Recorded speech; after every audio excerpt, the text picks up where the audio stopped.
Hello and welcome students. आज हम exercise 4.1 का क्वेश्चन नंबर 2 करेंगे, जिसके अंदर 4 पार्ट्स हैं। पहला पार्ट्स देखिए, इसमें यहाँ पर स्क्रीन पे आपकी स्टेटमेंट आई हुई है, आप उसको अच्छी प्रकार से पढ़ लेना। मैं बता देता हूँ उसमें बोला क्या गया। स्टेटमेंट के अंदर इन्होंने बताया है एक प्लॉट है, रेक्टेंगल की शेप में है, उसका जो एरिया है वो 528 मीटर स्क्वेयर है। आगे इसके अंदर बताया गया है जो लेंथ है वो ब्रेथ के डबल से एक ज़्यादा है। मीन्स अगर हम ब्रेथ की 2 से मल्टीप्लाई करके उसमें 1 ऐड कर दें, हमारे पास क्या आ जाएगी, लेंथ आ जाएगी। तो आपको ये बताना है कि भाई इसकी ब्रेथ क्या और इसकी लेंथ क्या है। ठीक है बेटा।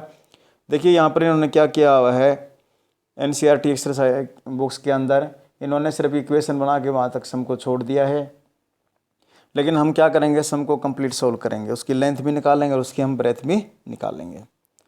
अब देखिए यहाँ पर एक दो बातें याद रखनी है आपको, वो क्या। अब एरिया ऑफ रेक्टेंगल आपको पता है, इसका फार्मूला होता है लेंथ मल्टीप्लाई ब्रेथ। एक तो फार्मूला आपको ये पता है। दूसरा इसने बोला जो लेंथ है वो कब आएगी, जब हम ब्रेथ की 2 से मल्टीप्लाई करके 1 उसमें ऐड कर देंगे। मीन्स यहाँ पर हम ब्रेथ को एक्सलेट करेंगे तो लेंथ क्या आएगी, इसकी 2 से मल्टीप्लाई करके उसमें 1 ऐड कर देंगे।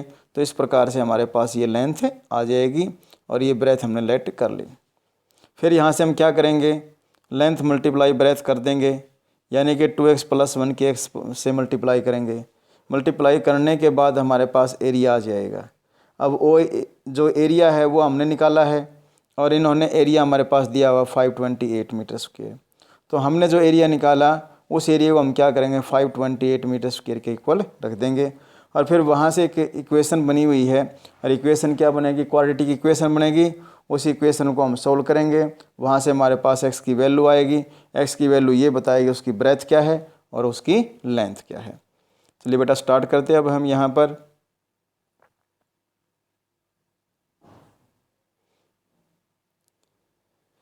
पहली वही चीज़ है जो मैंने बताया, हम लेट कर रहे हैं, let the breadth of the rectangular plot.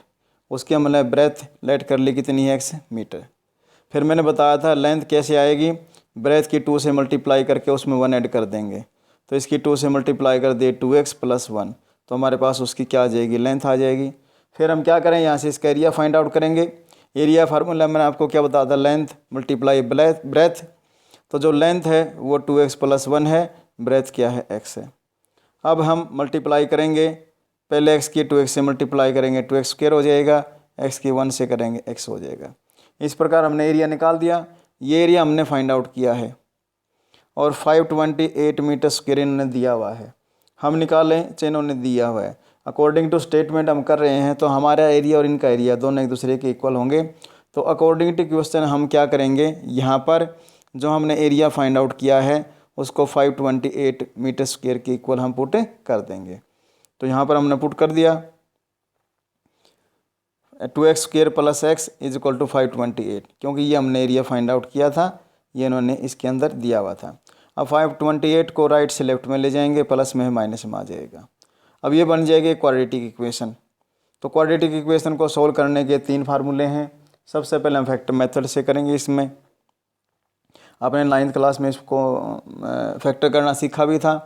अब यहाँ पर देखिए, शायद मेथड आपने पहले कभी ध्यान नहीं दिया होगा। अगर फैक्टर काफ़ी बड़े आते हुए तो वहाँ पर करते हम क्या है कि हम जो मिडिल टर्म उसको स्प्लिट करते हैं, यानी हमें ऐसे 2 नंबर चाहिए हैं कि उनको अगर हम प्लस करें तो हमारे पास x आए, और उनके जब हम मल्टीप्लाई करें तो 2 मल्टीप्लाई में 528 आए। मीन्स कि जो उनका टोटल है, सम है, वो तो हमारे पास x आए और वो x क्या, 1x आए, और मल्टीप्लाई हमारे पास क्या है, 2 8 = 16, 2 2 4 + 1 5, 2 5 10, यानी कि मल्टीप्लाई ही आए। अब हम कहाँ तक ऐसे निकाल के देखें भाई, 2 नंबर कौन कौन से लें कि उनका डिफरेंस 1 आए, ठीक है, और उनका मल्टीप्लाई कितने आए, 1056 आए। तो काफ़ी मुश्किल काम होता है। तो यहाँ पर एक मेथड है जो हर बच्चे को समझ में आएगा, बिल्कुल आसान मेथड है। शायद आपने पहले कभी नहीं किया होगा, या हो सकता है किसी बच्चे ने किया भी हो। तो क्या करेंगे हम, यहाँ से हमेशा आप हर समय कर सकते हो, हम इसके और इसके प्राइम फैक्टर करेंगे, यानी फर्स्ट और थर्ड के क्या करेंगे, प्राइम फैक्टर। देखिए 2 तो खुद प्राइम नंबर है, 2 को तो हम ऐसे रहने देंगे। अब हम 528 के प्राइम फैक्टर करेंगे। तो पहले हम 2 से लेंगे इसको, 2 2 जा 4, 2 6 जा 12, 2 4 जा 8। उसके बाद 2 1 जा 2, 2 3 जा 2, 2 2 जा 4, 2 6 जा 12, 1 2 6 जा 12, 2 से फिर हो जाएगा 2 3 जा 6, 2 3 जा 3।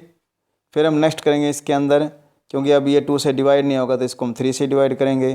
3 1 जा 3, 3 1 जा 3। आगे 11 1 जा 11। हमने ऐसे कर लिया बेटा। करने के बाद अब यहाँ से क्या है कि इनके हम यहाँ से 2 पेयर बनाएंगे। क्या बनाएंगे? इनके 2 पेयर, यानी जो अपने पास फैक्टर है, देखो मैंने बताया था इसके और इसके फैक्टर करेंगे। एक्स स्क्वायर को हमने लेना, सिर्फ हमने कांस्टेंट को लेना है। तो हमारे पास 2 यहाँ पर है। अब हमें ऐसे 2 पेयर बनाने पड़ेंगे कि उनको हम प्लस या माइनस करें तो हमारे पास क्या है? ये आए।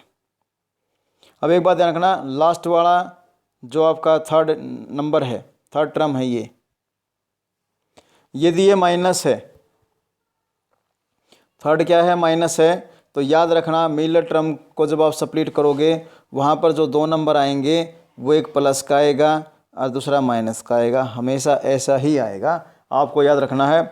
यदि थर्ड टर्म माइनस में है तो मिडल टर्म के जब हम 2 टुकड़े फाइंड आउट करेंगे, 2 फैक्टर करेंगे, तो उनमें से एक हमारे पास प्लस में आएगा और दूसरा किस में आएगा?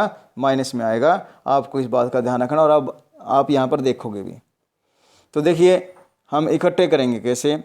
इसको हमने इसके साथ ले लिया, इसको इसके साथ, इसको इसके साथ और इसको इसके साथ मल्टीप्लाई करके हम देखते हैं। 2 2 जा 4, 4 2 जा 8, 8 2 जा 16, 16 2 जा 32। ठीक है। और बाकी हमारे पास रह गए 3 और 11, 11 3 जा 33। अगर फैक्टर पॉसिबल होंगे तो 100% आपको वो आपका वो जो पेयर है इसके अंदर बनेगा ही बनेगा। अब आप देख सकते हो मल्टीप्लाई वाला यहाँ पर झंझट खत्म हो जाता है। सिर्फ और सिर्फ यहाँ पर आपको ऐसे 2 पेयर बनाने होते हैं कि उनको प्लस या माइनस करें तो हमारे पास ये आए। अब देख सकते हैं क्या आया? 33, ये क्या? 32। अब 33 और 32 क्या है? वास्तव में 33x और 32x है। अब 33x में से आपने 32x को माइनस कर दिया तो आपके पास क्या आएगा? x आएगा, और x ऑलरेडी आपके पास यहाँ पर है। तो समझ में आई बात? तो इस प्रकार से हम क्या करेंगे? इसके फैक्टर कर लेंगे। ये नया मेथड आपके लिए हो सकता है, लेकिन काफ़ी बड़े जब स्टेटमेंट दी हुई हो क्वाड्रेटिक इक्वेशन के अंदर फैक्टर करने का ये सबसे आसान मेथड है। आप इस मेथड से करोगे तो अगर फैक्टर पॉसिबल है तो 100% आपको आपका पेयर वहाँ पर बने ही बनेगा। अगर पॉसिबल नहीं है तो फिर उसके अंदर फैक्टर कर लिया आपने तो पेयर नहीं बनेगा वो। तो आपने देखा यहाँ पर कि हमने जो फैक्टर किए वो हमारे पास क्या है? पेयर क्या बने? 33x और 32x। ठीक है। अब क्या करोगे? आप फर्स्ट 2 में से कॉमन लोगे। कॉमन वास्तव में वो बड़े से बड़ी टर्म्स होती है जो इन दोनों को क्या करेगी? डिवाइड करेगी। अब 33 और 2 ये किसी कांस्टेंट से तो डिवाइड होंगे नहीं, तो रहा क्या? x। तो हम क्या करेंगे? इनमें से x कॉमन ले लेंगे। अब 2x स्क्वायर में से हमने कॉमन x ले लिया। वास्तव में क्या होता है कि हम ऐसा बड़े से बड़ा नंबर ढूंढते जो इनको डिवाइड करते। x ले लिया तो यहाँ पर क्या होगा? 2x square. वास्तव में 2x स्क्वायर ये है आपका, बाई में x से कैंसिल आउट हो जाएगा। आपका अंदर क्या बचेगा? 2x। 33x है, क्या बचेगा आपके पास? 33 बच जाएगा। अब लास्ट के 2 है, इनमें से कॉमन फिर हम लेंगे। इनमें से हम फिर क्या लेंगे? कॉमन लेंगे। जब हम कॉमन लेंगे तो यहाँ देखिए पहली कंडीशन क्या है इसके अंदर। अब यदि ये माइनस का है तो आपको कॉमन माइनस का ही लेना है। यदि ये किसका है? माइनस का है, तो कॉमन आपको किसका लेना? माइनस का ही लेना है। तो यहाँ से हम कॉमन लेंगे -16। देखिए जब हम माइनस कॉमन लेते हैं साइन चेंज हो जाते हैं। मीन से प्लस वाले माइनस में चले जाएंगे और माइनस वाले किस में आ जाएंगे? प्लस में आ जाएंगे। बात समझ में आई? तो ठीक है बेटा। अब यहाँ देखिए हमने -16 कॉमन ले लिया। अब 16 से इसको 32 को डिवाइड करो, 16 2 जा 32, तो यहाँ पर 2x आएगा। इसी प्रकार 528 को 16 से डिवाइड करोगे तो हमारे पास क्या आएगा? 33 आ जाएगा। हमने इस प्रकार से फैक्टर कर लिए। अब ऐसे फैक्टर करने के बाद आपको यहाँ पर एक चेकिंग करनी पड़ती है कि हमने जो फैक्टर किए हैं वो ठीक है या गलत है। उसकी पहचान यहाँ पर हो जाती है। वो कैसे? देखिए यदि ये और ये दोनों सेम है, इट मीन्स आपके फैक्टर ठीक है। अगर ये गलत हैं, मतलब सॉरी इक्वल नहीं है, तो फिर समझ जाना फैक्टर क्या गलत है। तो हमने देखा दोनों जगह इक्वल है, ठीक है, फैक्टर सही है। अब हम क्या करेंगे यहाँ पर, क्योंकि ये एक टर्म है और ये दूसरी टर्म है, इन दोनों में से हम क्या करेंगे 2x प्लस 33 कॉमन ले लेंगे। तो कॉमन ले लिया, यहाँ से 2x प्लस 33 कॉमन आने के बाद हमारे पास क्या बचा x, और यहाँ पर हमारे पास क्या बचा -16। तो इस प्रकार से हमने कॉमन ले लिया, और कॉमन लेने के बाद हमारे पास बचता है इसके अंदर 2x प्लस 33 और x minus 16 is equal to 0। अब देखिए यहाँ पर 2x प्लस 33 x माइनस 16 दोनों के बीच में कोई साइन, इट मीन्स इनकी मल्टीप्लाई किसके बराबर 0 की है। अब 0 के बराबर कब होगी, या तो 2x प्लस 33 0 के बराबर हो और x minus 16 is equal to 0। अब यहाँ से x की वैल्यू निकाल लेंगे, प्लस 33 किस में आएगा माइनस में, 2 मल्टीप्लाई में डिवाइड में आ जाएगा, -16 प्लस में आएगा यहाँ पर। अब देखिए यहाँ पर x नॉट इक्वल -33/2 लिया, क्यों लिया है, क्योंकि आपको पता है लेंथ और जो ब्रेथ है, यानी कि जो लंबाई मापते हैं या चौड़ाई मापते हैं, वो हमेशा पॉजिटिव होती है, नेगेटिव नहीं होती। इसलिए x की वैल्यू यानी ब्रेथ नेगेटिव हो नहीं सकती है, तो इसलिए x नॉट इक्वल क्या होगा -33/2। तो x की वैल्यू -33/2 हम नहीं लेंगे, तो x की वैल्यू हम क्या लेंगे 16। अब x की वैल्यू 16 आ गई, और x को हमने क्या लेट किया था, x को हमने लेट किया था रेक्टेंगल की ब्रेथ। तो ब्रेथ हमारे पास कितनी आई 16 मीटर, लिख दोगे hence breadth of the rectangular plot is equal to 16 metre. और लेंथ तो क्या बता था, डबल से एक ज़्यादा है, तो 16 की 2 से मल्टीप्लाई करके 1 उसमें ऐड कर देंगे, तो 2 × 16 + 1 32 + 1 33 मीटर। तो इस प्रकार से बेटा प्लॉट की लेंथ भी आ जाएगी और उसकी ब्रेथ भी आ जाएगी, और ऐसे उसको हम क्या करेंगे फाइंड आउट कर लेंगे। बिल्कुल ईजी है, आपको छोटी छोटी बातें मैंने साथ में बता दी हैं, उनका अपना ध्यान रखना, खासकर फैक्टर वाली चीज़ें नई आपके लिए हो सकती है, लेकिन एक दो समय जब हम करेंगे तो आपको आराम से बिल्कुल समझ में आ जाएगी।